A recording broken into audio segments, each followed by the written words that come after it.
হয়তো তোর খারাপ বাসার একমাত্র মানুষটি ইদানিং আমি তোর গোপন ডায়েরির সব কটা পাতার খলনায়িকা। চেনা রেস্তোরাঁর সেই দখল করা টেবিলে শুনলাম একা গিয়ে বসিস, ফিসফিস করে পরিচিত লোকদের কাছে তোর নাম করিস। জানি কাঁদিস আমার জন্য, তারপরও বলবো আমি ভুল করিনি। ভুল করতাম যদি থাকতে না পেরেও ছেড়ে না যাওয়ার প্রতিশ্রুতি দিতাম। ভুল করতাম যদি শুধুমাত্র ভালো সেক্সের ওপর নির্ভর করেই সম্পর্কটা টিকিয়ে রাখতাম। ভুল করতাম যদি তোর অভিমান মুছতে মিথ্যে ভালোবাসি বলতাম। ভুল করতাম যদি স্বীকার না করতাম অন্য প্রেমে পড়েছি।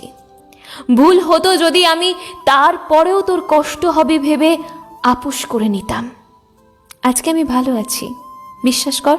তোর বন্ধুদের নিন্দার পাত্র হয়ে ভালোই আছি, কারণ ভালোবাসার অভিনয় করতে গেলে যেরকম যুদ্ধ নিজের সাথে করতে হয়, যে পরিমাণ নিজের থেকে চোখ বাঁচিয়ে পালাতে হয়, যেই পরিমাণে অপরাধবোধ হয়, তার চাইতে অনেক গুণ ভালো কিছু মানুষের সমালোচনার খোরাক হওয়া। আর রইল পড়ে তোর কথা, তোর অভিযোগ সব মাথা পেতে নিলাম। তবু মানব না আমি প্রতারক।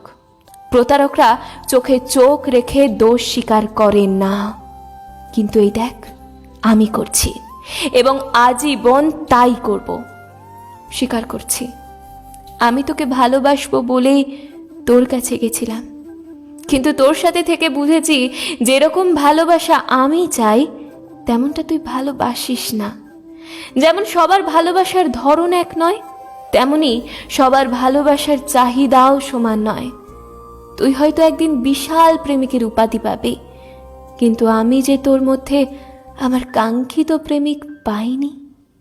হয়তো সব মেয়ে মানুষ সাহিত্যের বর্ণনা মাফিক পুরুষ খোঁজে না, আমার মতো কিছু প্রেমিকা তোর মতো আদর্শ প্রেমিক চায় না।